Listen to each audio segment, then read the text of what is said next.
आज हम बात करने जा रहे हैं कॉलिगेटिव प्रॉपर्टीज़ ऑफ सॉल्यूशंस की।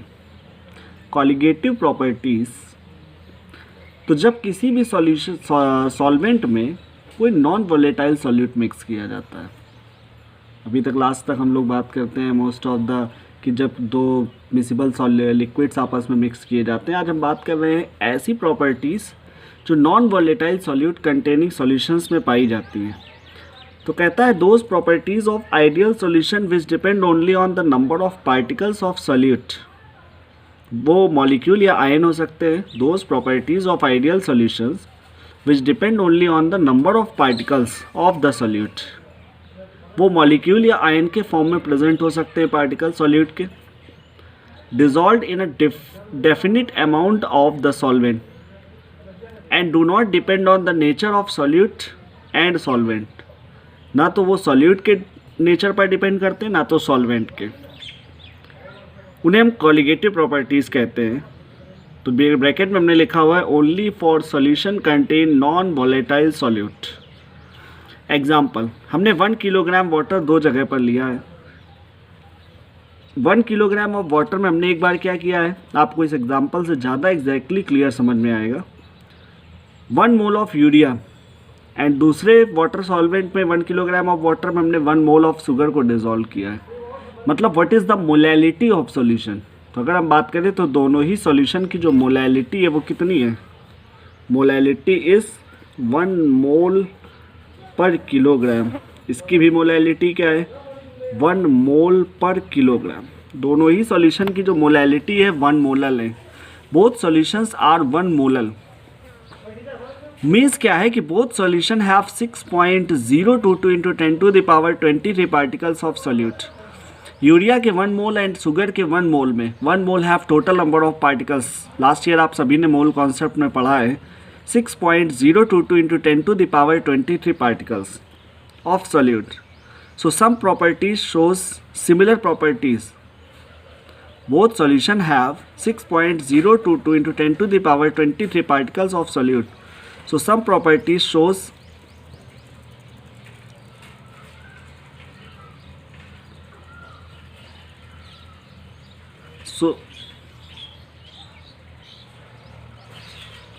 some properties shows similar properties by the both solutions.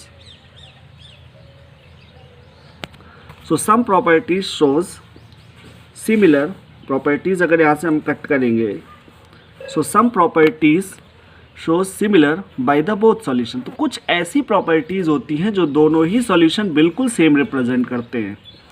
Both solution have 6.022 into 10 to the power 23 particles of solute. दोनों ही सॉल्यूशन में जो टोटल नंबर ऑफ पार्टिकल्स हैं सॉल्यूट के वो सेम है। तो ऐसी प्रॉपर्टीज़ जो नेचर ऑफ सॉल्यूट से लेना देना जिनका नहीं है, वो जस्ट डिपेंड करती हैं किस पर, नंबर ऑफ पार्टिकल्स पे, सॉल्यूट पार्टिकल्स पे। अगर सॉल्यूट पार्टिकल दोनों ही सॉल्यूशन में सेम है with definite amount of solvent, तो जैसे आपको ऊपर दोनों सॉल्यूशन दिखाई दे रहे हैं, बोथ आर 1 मोलल सॉल्यूशन, दोनों ही कितने हैं, 1 मोलल। ओके, तो कुछ प्रॉपर्टीज़ जो नीचे दे रखी हैं, these properties are given below. पहली property relative lowering of vapour pressure, दूसरा है ऑस्मोटिक प्रेशर, तीसरा है एलिवेशन इन बॉइलिंग पॉइंट और चौथा है depression in freezing point. Relative lowering in vapour pressure, osmotic pressure, elevation in boiling point and fourth number is depression in freezing point. Solute के present होने पर vapour pressure में गिरावट आती है, जिसकी वजह से ऑस्मोटिक प्रेशर में चेंज आएंगे, बॉइलिंग पॉइंट में चेंज आएगा और फ्रीजिंग पॉइंट में चेंज आते हैं। ये सारी की सारी प्रॉपर्टीज़ ऐसी प्रॉपर्टीज़ थी जो टोटल नंबर ऑफ पार्टिकल्स पे डिपेंड करती हैं। किस पर डिपेंड करती हैं, टोटल नंबर ऑफ पार्टिकल्स पर डिपेंड करती हैं। ओके, अब हम जा रहे हैं पहली प्रॉपर्टी पढ़ने के लिए, that is relative lowering of vapour pressure. पहली प्रॉपर्टी है relative lowering of vapour pressure. हमारे पास बिल्कुल प्योर वाटर है, तो किसी कांस्टेंट टेम्परेचर पर आप चाहे बॉइलिंग पॉइंट मान लीजिए या कोई भी टेम्परेचर आपने 50 डिग्री सेल्सियस मान लिया, तो वेपर प्रेशर कितना है, कोई P0 है। प्योर वाटर का vapour pressure at constant temperature P0 था। कितना था, दैट इज़ P0। फिर आपने क्या किया, प्योर वाटर में शुगर मिक्स कर दी। प्योर वाटर में क्या मिला दिया आपने, शुगर मिक्स कर दी, मतलब एक solute, non volatile solute. Sugar एक कैसा सॉल्यूट है, शुगर एक नॉन वॉलेटाइल सॉल्यूट है। Sugar is a NVS, sugar is a non volatile solute. उसी सेम टेम्परेचर पर, जो टेम्परेचर आपने ऊपर लिया था उसी सेम टेम्परेचर पर वेपर प्रेशर अब क्या हो जाता है, P0 नहीं रहता सॉल्यूट मिलने के बाद, कुछ घट जाता है, चेंज हो जाता है, दैट इज P डैश और PS। P डैश या PS मतलब होता है प्रेशर ऑफ सॉल्यूशन। अब व्हाट इज वेपर प्रेशर, किसी भी लिक्विड के ऊपर वेपर्स के द्वारा जितना प्रेशर अप्लाई किया जाता है that is known as vapour pressure. At constant temperature the pressure applied over the liquid surface by the vapours of liquid, किसी भी लिक्विड की बनने वाली वेपर्स के द्वारा लिक्विड की सरफेस पर जितना प्रेशर अप्लाई होता है उसे हम कहते हैं वेपर प्रेशर। तो एट कांस्टेंट सेम टेम्परेचर, मतलब ऊपर वाले टेम्परेचर के बराबर ही जब हमने सॉल्यूशन के प्रेशर को देखा, मतलब किसी भी टेम्परेचर पर, तो सॉल्यूशन का आ गया P डैश या PS, चूँकि हमने दोनों को सेम टेम्परेचर पर देखा था। तो एक्चुअल में बताइए कि वेपर प्रेशर में कितने की गिरावट आई, lowering of vapour pressure.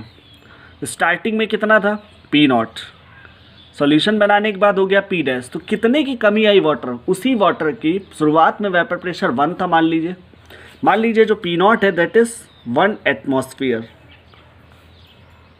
PS मान लीजिए हो गया 0.9 ATM एटमॉस्फेयर। तो कितने की गिरावट आई, P0 कितना था 1 माइनस 0.9, तो लोअरिंग ऑफ वेपर प्रेशर कितनी हो गई 0.1 atmosphere. This is lowering of vapour pressure में गिरावट। अब इसको हम कंपेयर करते हैं विथ P0, तो P0 minus PS upon P0, this is known as relative lowering of vapour pressure. P0 minus PS upon P0 is equal to relative lowering of vapour pressure. Relate कर रहे हैं कि शुरुआत में 1 atmosphere था, उसके comparison में चेंज कितने का आया है 0.1 का। तो मतलब अगर हम यहाँ बात करें तो कितना चेंज हुआ है 0.1 in comparison of 1, this is RLVP। तो इस सॉल्यूशन की रिलेटिव लोअरिंग कितनी है 0.1 in comparison of 1, this is known as relative lowering of vapour pressure. This is relative lowering of vapour pressure. Okay, that's clear. अब आगे हम लोग बात करते हैं 0.1 अपॉन 1। अच्छा, अगर सोचिए वेपर प्रेशर में गिरावट ज़्यादा आती, मान लो आप चीनी और ज़्यादा मिला देते तो गिरावट होती, मान लीजिए 0.8 हो जाता, तो 0.2 इन कंपैरिजन ऑफ 1। तो मतलब क्या हो रहा है, जैसे जैसे अमाउंट ऑफ सॉल्यूट आप रेज करते जाएंगे, बढ़ाते जाएंगे। अब क्या हुआ, मान लीजिए यहाँ पर जो सॉल्यूशन था वहाँ पर आपने क्या किया है अब मान लीजिए शुरुआत में 1 एटमॉस्फेयर था, फिर घट के कितना हो गया 0.8 हो गया, तो कितनी लोअरिंग आ गई 0.2 एटमॉस्फेयर। तो रिलेटिव लोअरिंग कितनी 0.2 अपॉन 1 के कंपैरिजन में कितना लॉस हुआ है 0.2 का। तो जैसे जैसे अमाउंट ऑफ सॉल्यूट बढ़ाते जाते हैं, तो इसीलिए कहता है what is relative lowering of vapour pressure. तो लिखेंगे the relative lowering of vapour pressure, the relative lowering, पहले कितनी गिरावट आई थी 0.1, अमाउंट ऑफ सॉल्यूट जब आपने बढ़ाया तो PS और कम हो गया, जब PS कम हुआ तो रिलेटिव लोअरिंग और हो गई। अब कितनी हो गई 1 के कंपैरिजन में 0.2, अगर और सॉल्यूट मिलाएंगे तो 0.3, 0.4, तो मतलब relative lowering of vapour pressure उतना ही ज़्यादा बढ़ती जाएगी जितना ज़्यादा अमाउंट ऑफ सॉल्यूट बढ़ता जाता है। तो डेफिनेशन लिखेंगे the relative lowering of vapour pressure, the relative lowering of vapour pressure is directly proportional to the relative lowering of vapor pressure is directly proportional to the mole fraction of solute, is directly proportional to the mole fraction of solute, is directly proportional to the mole fraction of solute। सभी ने mole fraction last year class 11th में पढ़ रखा था। तो मोल fraction of solute, तो हमने मान लिया कि 2 से हमने सॉल्यूट को रिप्रेजेंट कर रहे हैं और 1 से किसको रिप्रेजेंट कर रहे हैं सॉल्वेंट को। तो मोल फ्रैक्शन का फॉर्मूला होता है moles of component upon total moles. तो मोल्स ऑफ कंपोनेंट क्या हो गए N2 और टोटल मोल्स क्या हो गए N1 प्लस N2, तो N2 upon N1 plus N2। Moles of component upon total moles, तो N2 हो गया number of moles of solute और N1 हो गया number of moles of solvent. अगर कोई बहुत डाइल्यूट सॉल्यूशन या डाइल्यूट सॉल्यूशन की बात करें तो N2 जो है वो N1 के कंपैरिजन में काफ़ी कम होगा। फॉर वेरी डाइल्यूट सॉल्यूशन या dilute solution N2 is less than N1। N2 का वैल्यू N1 के कंपैरिजन में बहुत कम होता है। N2 is less than N1। Solute के पार्टिकल्स, सॉल्यूट का अमाउंट सॉल्वेंट से बहुत कम होता है। तो हम यहाँ पर अगर इसको हम नेग्लिजिबल मान लें, अगर हम इसको क्या मान लें, नेग्लिजिबल मान लें नीचे, तो क्या हो जाएगा N1 plus N2 nearly equal to N1 के। N2 plus N1 is equal to nearly equal to N1, मतलब सॉल्वेंट के मोल्स इतने ज़्यादा होंगे कि वहाँ सॉल्यूट जो है वेरी डाइल्यूट है, डाइल्यूट में हमको उतना चेंज नहीं देगा। तो हमने क्या किया, P not minus P S upon P naught is equal to N2 upon N1। N2 moles of solute, और मोल का फॉर्मूला क्या होता है, gram quantity upon molar mass. तो W2 अपॉन M2 और N1 moles of solvent W1 upon M1। तो क्या बन गया, P not minus P S upon P naught is equal to W2 upon W1 into M1 upon M2। तो ये formula आपका raise होता है,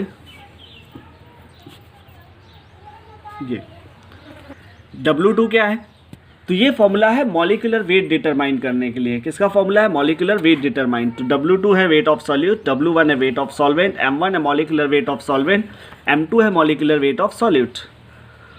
कहता but above formula is exact for very dilute and dilute solution. जो ऊपर formula दे रखा है ये वेरी डाइल्यूट या डाइल्यूट सॉल्यूशन के लिए तो एग्जैक्ट है, लेकिन जैसे ही हम कंसनट्रेट सॉल्यूशन की तरफ जाते हैं तो हमको जो प्रैक्टिकल वैल्यूज़ मिलती हैं वो थ्योरेटिकल वैल्यूज़, मतलब अबव फॉर्मूले से निकाली गई वैल्यूज से अलग मिलती हैं। इसका मतलब क्या हुआ कि ये जो फॉर्मूला है वो एप्लीकेबल नहीं था फॉर कंसनट्रेट सॉल्यूशन। तो मतलब जो राउल्ट्स लॉ का ये फॉर्मूला निकल कर आता है, राउल्ट्स लॉ ही है, ये फॉर्मूला किसको एक्सप्लेन नहीं करता, it doesn't explain the for the concentrate solution. तो एक मॉडर्न फॉर्मूला आया P not minus P S upon P S is equal to mole fraction of solute. P not minus P S upon P S, मतलब अब की बात जो relative lowering है वो किसके साथ की गई है। तो ये आया कैसे फॉर्मूला, पी नॉट, तो हम लोग इसका करते हैं डेरिवेशन। कैसे डेरिवेट हुआ, फॉर्मूला था P not minus P S upon P naught is equal to N2 upon N1 plus N2। इसको रिवर्स कर दीजिए, तो P not upon P not minus P S is equal to N1 plus N2 upon N2। Okay, P not upon P not minus P S, इस फॉर्मूले को just reverse किया है बस, और कुछ नहीं किया है।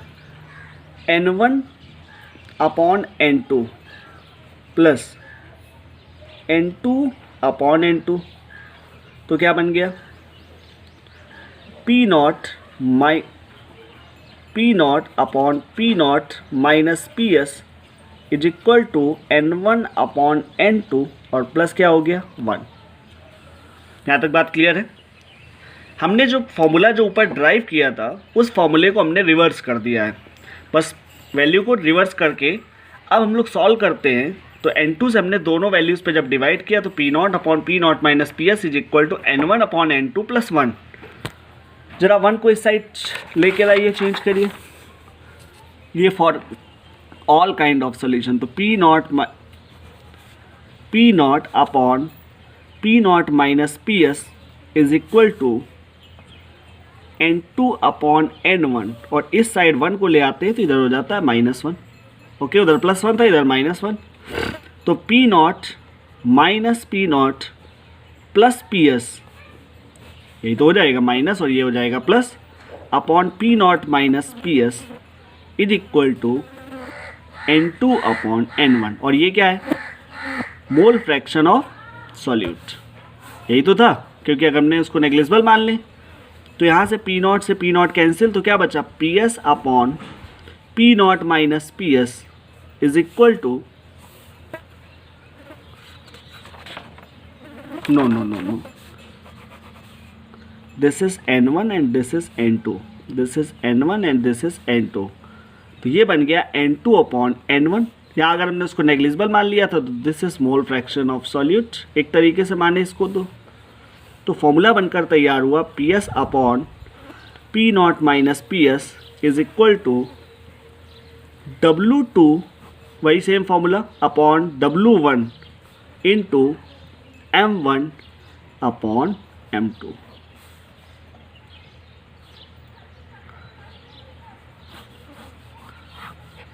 P0 minus PS upon PS is equal to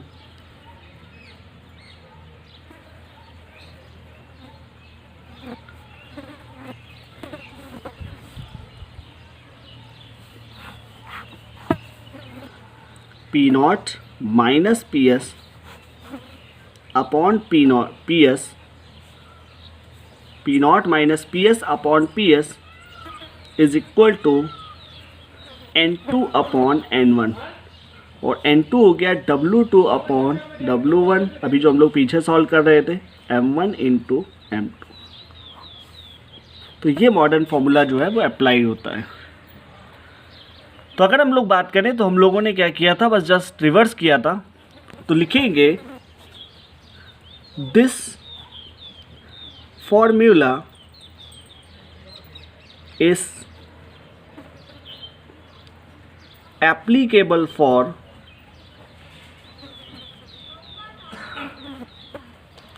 both solutions,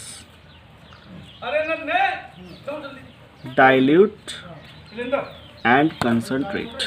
okay, तो अभी हमने एक कॉलिगेटिव प्रॉपर्टी का स्टडी किया है, आप लास्ट टाइम पे भी इसको पढ़ चुके हैं इन रॉल्स लॉ। ओके।